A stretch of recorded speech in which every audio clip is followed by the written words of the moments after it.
பெரியோர்களே, தாய்மார்களே, நண்பர்களே, ஊடக நண்பர்களே,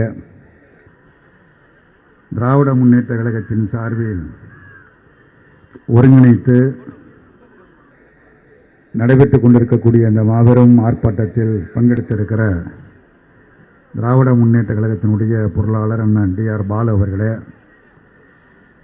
மாண்புமிகு அமைச்சர்கள் அண்ணன் சேகர்பாபு அவர்களே, மாசு அவர்களே, மறுமலர்ச்சி திராவிட முன்னேற்ற கழகத்தினுடைய பொதுச் செயலாளர் உள்ளிட்ட நம்முடைய தோழமை கட்சிகளுடைய தலைவர்களே, வருகை தர இருக்கக்கூடிய தலைவர்களே, உங்கள் எல்லோருக்கும் முதலில் அன்பான வணக்கத்தை தெரிவித்து, ஆர்ப்பாட்டத்துக்கு வாங்கன்னு எல்லாரையும் கூப்பிட்டாச்சு. இங்கே வந்து இடம்பத்தில் வெளியில் ரோட்டில் எங்கே பார்த்தாலும் ஜனங்க நின்றுட்டுருக்குறாங்க. ஒரே நெரிசலில் ஒரே நெருக்கத்தில் இருக்கிறீங்க. ஒரே புழுக்கமாக இருக்கும். இந்த புழுக்கத்தை காட்டிலும் நாடு ரொம்ப புழுக்கமாக இருக்குது. மோசமான புழுக்கத்தில் இருக்குது. இந்த நடைபெற்று கொண்டிருக்கக்கூடிய ஆர்ப்பாட்டம் ஆணவத்திற்கு எதிரான ஆர்ப்பாட்டம், எதேச்சாரத்திற்கு எதிரான ஆர்ப்பாட்டம், திமிரு பிடித்தவர்களுக்கு எதிரான ஆர்ப்பாட்டம். ஒரு அமைச்சர் சொல்லுகிறார், நீங்கள் வரி கொடுத்தால் அதற்காக நிதி கேட்பது சரியல்ல, அது அற்பத்தனம் அப்படிங்கிறார். அற்பத்தனங்கிறார் ஒரு மத்திய மந்திரி சொல்றது. நீங்கள் வரி கொடுத்துட்டு நிதி கேட்டால் அற்பத்தனம் அப்படிங்கிறார். நம்ம என்ன சொல்கிறோம்னா, நீ இந்த மாதிரி சொல்கிறது அயோக்கியத்தனம் நம்ம சொல்கிறோம். அது அற்பத்தனம்னா நீ சொல்கிறது அயோக்கியத்தனம் அப்படிங்கிறோம். அப்புறம் கல்வி மந்திரி, அவருக்காக தான் அந்த ஸ்பெஷல் ஏற்பாடு, இந்த கூட்டம். உண்மையிலே இந்த மாதிரி இந்த கல்வி மந்திரி மாதிரி ஆட்களுக்கெல்லாம் அவர் பேர் தர்மேந்திரா. பேரில் தர்மம் இருக்கும். ரெண்டு கண்ணு இல்லாதவனுக்கு அம்மா செந்தாமருக்கணுன்னு பேர் வச்சுருப்பாங்க. அந்த மாதிரி பேர் தர்மேந்திரா. எந்த தர்மமும் கிடையாது. அவர் சொல்கிறார், தமிழ்நாட்டிற்கு 2152 கோடி ரூபாய் நிதி கொடுக்க வேண்டும் என்பது எனக்கு தெரியும், ஆனால் கொடுக்க முடியாது. ஏன்னா நீ இந்திய ஏற்கல, நாங்கள் கொண்டு வந்திருக்கிற ஒரு அயோக்கியத்தனமான தேசிய கல்விக் கொள்கையை நீங்கள் தமிழ்நாட்டில் ஏற்கல, ஆகவே உங்களுக்கு நிதி கொடுக்க முடியாது அப்படிங்கிறார். தமிழ்நாட்டு மக்கள் என்ன கேட்குறாங்கன்னா, அந்த தர்மேந்திரா பார்த்து, ஏண்டா ஒப்பம் விட்டு பணமாடான்னு கேட்குறாங்க. வேற ஒன்றும் கேட்கல. இது ஒப்பம் விட்டு பணமா? அரசு பணம், எங்களுக்கு வர வேண்டிய பணம். நம்ம கல்வி அமைச்சர் அறிக்கை கொடுத்துருக்காரு, முதலமைச்சர் அறிக்கையெல்லாம் கொடுத்துருக்குறாங்க. எங்களுடைய உரிமையை தான் கேட்குறவங்க தவிர உங்கள்கிட்ட யாசம்லாம் கேட்கல, பணத்தை கொடுப்போம் அப்படின்னு. கொடுக்க முடியாது அப்படிங்கிறாரு. இப்படி கொடுக்க முடியாதுன்னு சொல்கிறது மட்டுமல்ல, சட்டத்தில் இடம் இல்லைங்கிறாரு. அதுதான் பைத்தியக்காரத்தனமாக இருக்குது. எந்த அரசியலமைப்பு சட்டத்தில் மும்மொழியை ஏற்காத மாநிலங்களுக்கு நிதி கொடுக்க கூடாது என்று எந்த அரசியலமைப்பு சட்டத்தில் இருக்குன்னு தெரியல. ஒன்று சட்டத்தை ஒழுங்காக படிச்சுட்டாது பேசணும். சட்டத்தையே படிக்காம இவன் சொல்றதெல்லாம் சட்டம், நான் சொல்றதெல்லாம் சட்டம், அதெல்லாம் நீங்கள் ஏற்றுக்கொள்ளணும் அப்படின்னா தமிழ்நாட்டு மக்கள் என்ன முட்டாள்கள் என்று கருதுகிறார்களா என்று தெரியவில்லை. ஏற்கனவே பேசினவங்களாம் சொன்னாங்க, 1965ஆம் ஆண்டு பாரதிய ஜனதா கட்சிக்கு தெரியாது, மோடிக்கு தெரியாது, தர்மேந்திராவுக்கு தெரியாது, அந்த கட்சிக்கே தெரியாது, அந்த அமைச்சர்களுக்கு தெரியாது 1965ஆம் ஆண்டு என்ன நடைபெற்றது என்பது தெரியாது. அன்றைக்கு இந்தி வலுக்கட்டாயமாக திணிக்கப்பட்டது. நாடு பூரா காங்கிரஸ் ஆண்ட காலம் இது. தமிழ்நாட்டிலும் அப்பொழுது காங்கிரஸ் கட்சி தான் ஆட்சி இருந்தது. மரியாதைக்குரிய பக்தவச்சலம் அவர்கள் முதலமைச்சராக இருந்தார்கள்.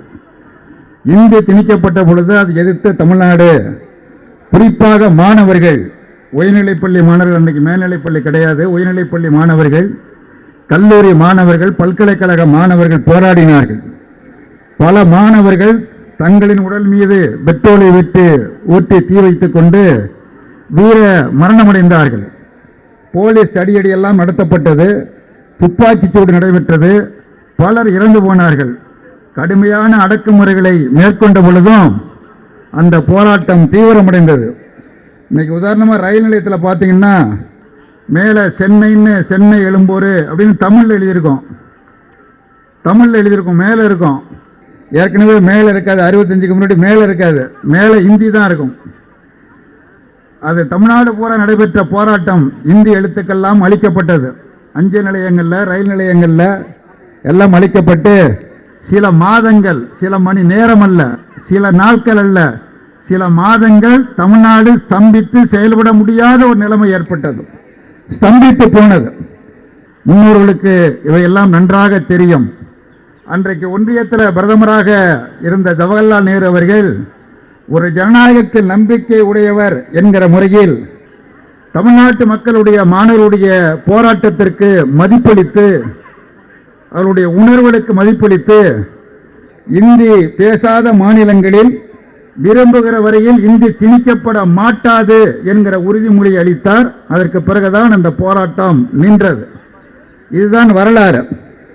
இன்றைக்கு ஒன்றியத்தில் இருக்கக்கூடிய பிரதமர் மோடி ஆகட்டும் அல்லது அவருடைய சகாக்கள் ஆகட்டும், அவர் பிரதமர்லாம் கிடையாது, அவர் மா மன்னர். நரேந்திர மோடி நாட்டினுடைய மா மன்னர். அவர் அவங்க மந்திரி எல்லாம் எல்லாரும் மன்னர்களை தான் நினைச்சிட்டு இருக்கிறாங்க. மன்னர்கள் போலதான் பேசிக்கொண்டு இருக்கிறார்கள். ஜனநாயகத்திற்கு புறம்பான முறையில் பேசிக் கொண்டிருக்கிறார்கள்.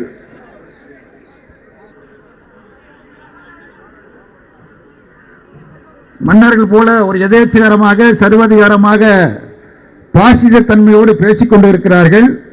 அதை எதிர்த்துத்தான் இன்றைக்கு இந்த மாபெரும் ஆர்ப்பாட்டம் இங்கே நடைபெற்றுக் கொண்டிருக்கிறது. பல்லாயிரக்கணக்கான மக்கள் இங்கே கலந்து கொண்டிருக்கிறார்கள். தாய்மார்களும் பெரியவர்களும் இளைஞர்களும் கலந்து கொண்டிருக்கிறார்கள். நேற்றையிலிருந்து தமிழ்நாடு முழுவதும் மாணவர்கள் ஆங்காங்கே போராட்டங்களை நடத்தி கொண்டிருக்கிறார்கள். கல்லூரிகளில், உயர்நிலைப் பள்ளிகளிலே வேலை நிறுத்தம் செய்து அந்த போராட்டம் நடைபெற்றுக் கொண்டே இருக்கிறது என்பதை நாம் கவனத்தில் கொள்ள வேண்டும்.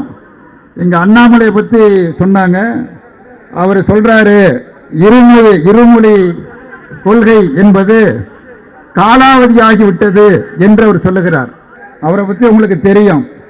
ஏற்கனவே கொஞ்ச நாளைக்கு முன்னாடி அவர் வீட்டு வாசலில் நின்று சாட்டையால் அவர் அடிச்சுக்கிட்டாரு.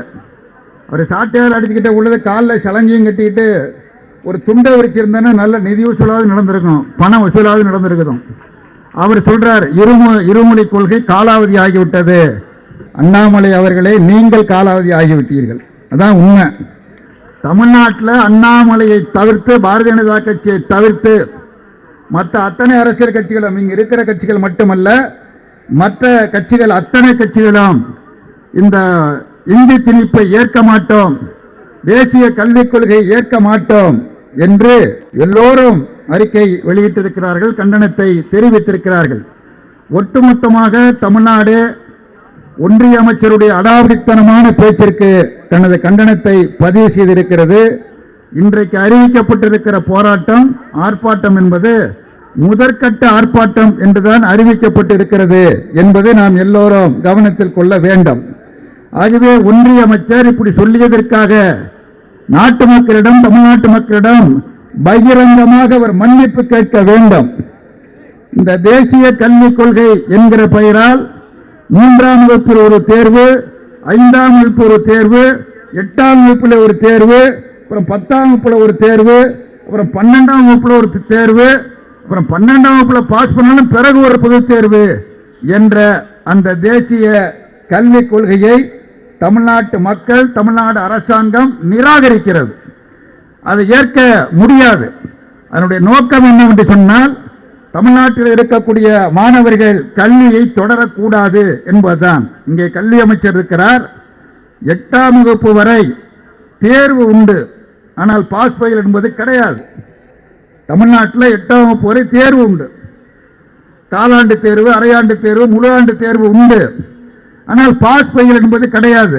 எதற்காக அந்த முறையை நாம் இங்கே பின்பற்றுகிறோம் என்று சொன்னால், இளம் வயசிலேயே பச்சிளம் குழந்தைகளை பெயிலா போயிட்டோம் என்கிற அந்த தாழ்வு மனப்பான்மை வந்துவிடக் கூடாது என்கிற நோக்கத்தோடு இதை நாம் இங்கே அமல்படுத்திக் கொண்டு இருக்கிறோம்.